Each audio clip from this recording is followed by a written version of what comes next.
Om, udah siang. Iya, Ma. Sebuah serial kisah nyata yang berlatar belakang kehidupan sehari-hari.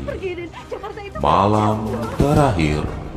Saat itu entah kenapa saya merasa malu memiliki orang tua miskin seperti mereka. Saya nggak mau, dan saat itu Mas Bima lebih percaya saya ketimbang mereka. Malam terakhir.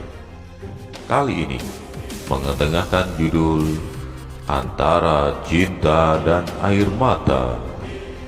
Selamat mendengarkan. Bisa-bisanya kamu menikahi Dini? Di mana otak warasmu itu, Marbun? Hah?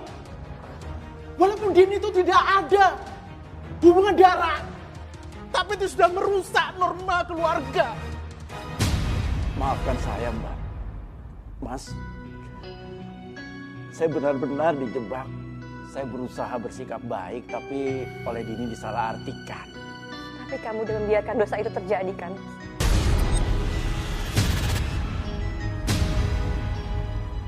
Bahkan kamu sudah dipenuhi dengan nafsu. Mau pergi kemana kamu? Mau kamu bawa kemana anak kita? Aku akan keluar, Mas. Aku akan pergi, bawa Siva pergi. Aku nggak sudi, Mas.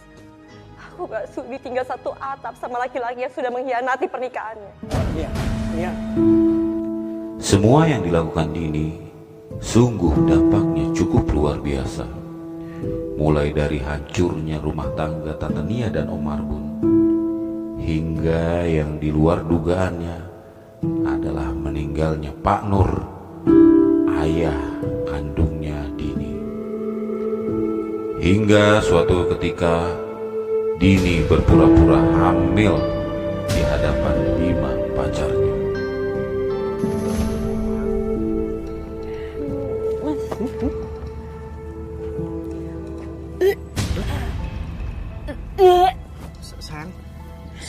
Sayang kamu gak apa-apa kan? Kamu sakit. Ya ampun, muka kamu kok pucat banget sih? Aduh Mas, aku nggak tahu, aku kayak pusing banget gitu dari kemarin. Kayaknya aku mau pingsan deh Mas. Sayang, kamu hamil anak kita. Aku harus meyakinkan kalau aku pura-pura hamil. Dengan gini Mas Bima akan menikahi aku. Bagaimanakah respon Pak Agus, ayahnya Bima? Kalian ingin menikah? Tidak, Papa tidak akan menyetujui pernikahan kalian.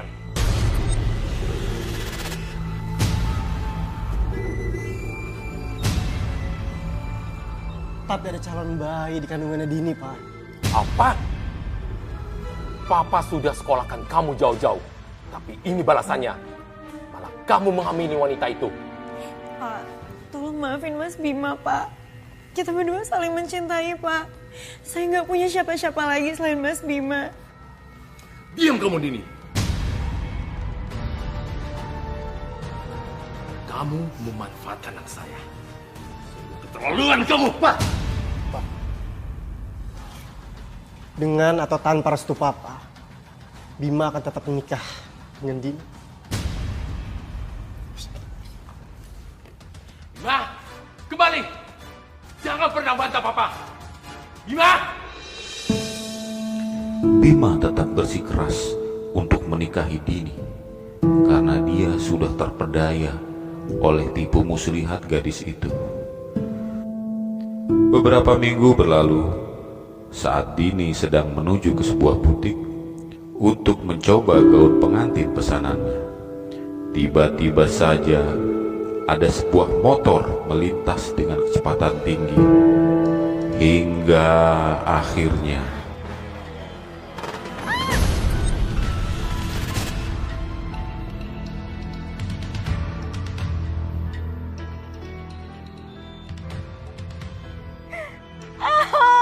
Kakiku. Tolong. Tolong.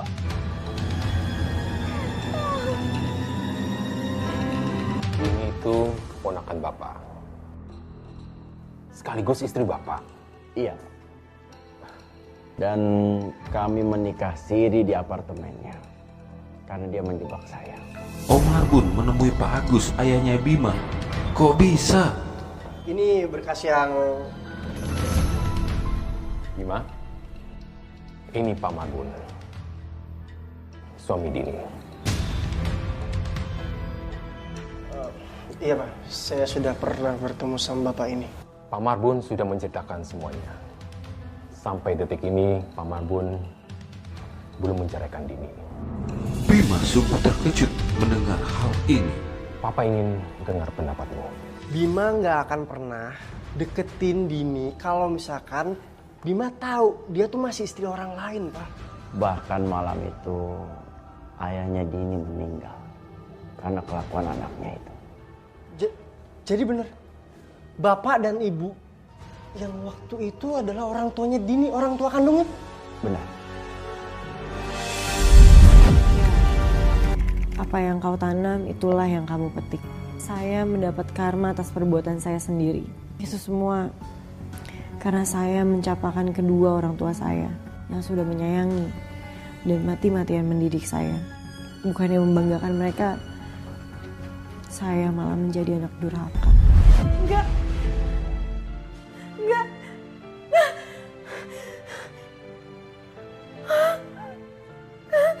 Kenapa aku ada di sini? Kenapa aku bisa kayak gini? Mas Bima, syukur Mas Bima yang selamatin aku. Makasih ya Mas. Mas, kita jadi nikahan Mas. Saya udah tahu semua.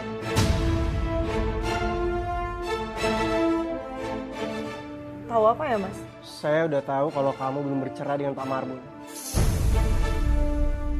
Dan saya tidak bisa menikahi orang yang sudah menjadi istri orang lain. Mas, aku bisa sekarang juga ceraikan Mas Marbun kok. Dini, pernikahan itu bukan buat main-main. Dan saya tidak suka orang yang memulai segala sesuatunya itu dimulai dengan kebohongan.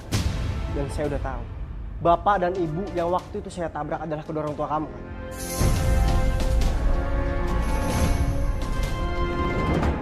Saya tidak bisa menikahi orang yang tidak mau mengakui kedua orang tuanya. Saya minta maaf. Enggak.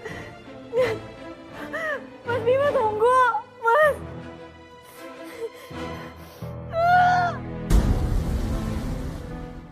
Hidup saya benar-benar terpukul setelah saya mengalami kecelakaan. Semuanya berubah.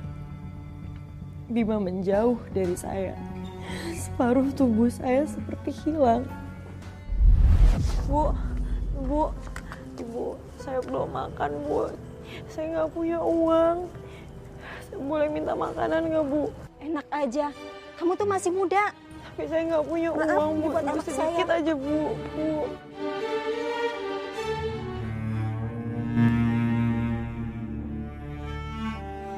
Maafkan aku, Nia.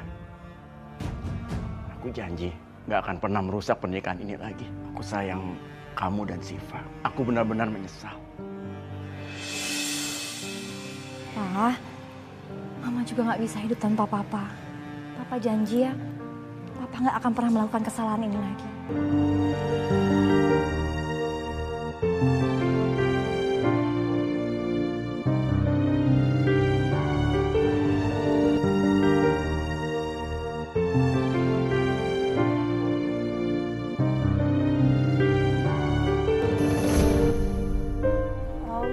Tante.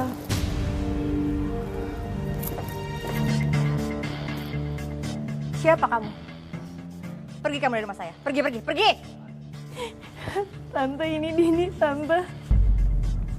Dini mau minta maaf. Dini udah rusak rumah tangga Tante dan Om. Dini sekarang udah dapet akibatnya dan Dini nyesel. Maafin Dini, Tante. Lebih baik kamu segera pergi dari rumah ini. Kami sudah gak kenal lagi sama kamu. Dan kamu jangan pernah berharap akan diterima lagi di sini. Setelah semua yang kamu perbuat sama rumah tangga saya. Pergi kamu. Pergi! Om, Tante. Dini benar-benar minta maaf. Dini gak punya siapa-siapa lagi. Dini gak punya tempat lagi, Tante. Maafin Dini. Dini nyesel. Ayo Pak, masuk Pak. Ayo masuk. Maafin Dini, Tante.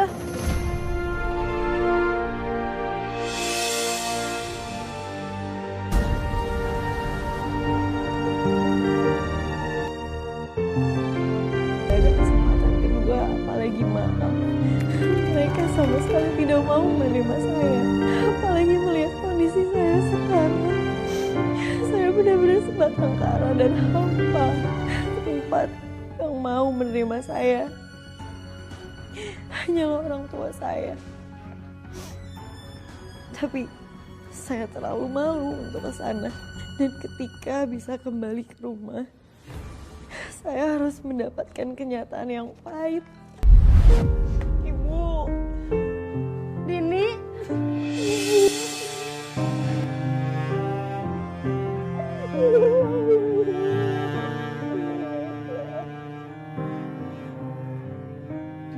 Ibu, Dini nyesel.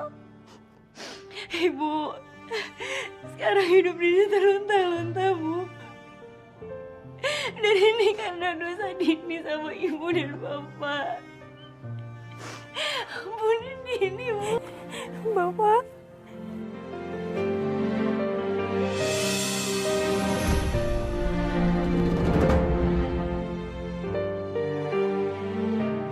Bapak maafin Dini, Pak. Dini nyesel ini semua karena Dini, Pak. Ikhlaskan Bapak ya, Nak ya.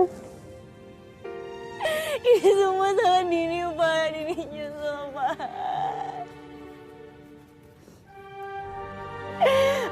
Maafin Dini, Pak. Pak. Dini nyesel.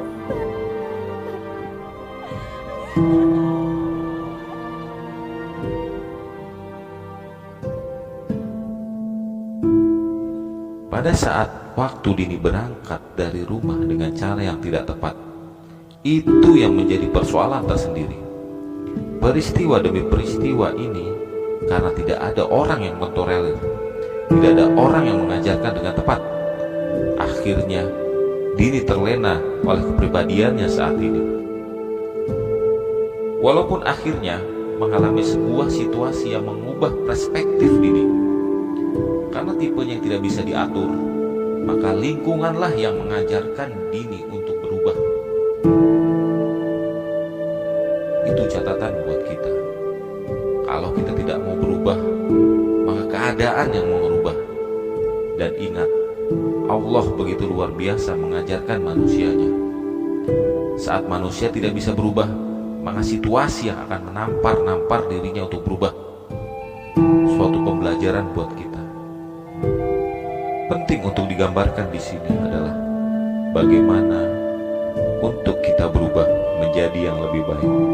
Biarkan semuanya menjadi pelajaran penting ke depannya. Saya benar-benar sudah bertobat. Saya sudah ikhlas menerima semua yang saya dapatkan sekarang. Dan hanya ibu yang mau menerima saya apa adanya. Surga benar-benar ada di telapak kakimu, Bu. Dan alhamdulillah, usaha kue yang saya jalani sekarang semakin maju.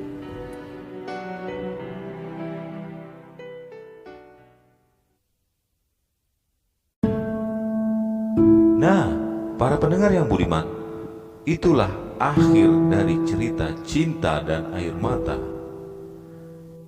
Mau tahu cerita kisah yang lain? Tunggu di episode berikutnya. Sampai jumpa.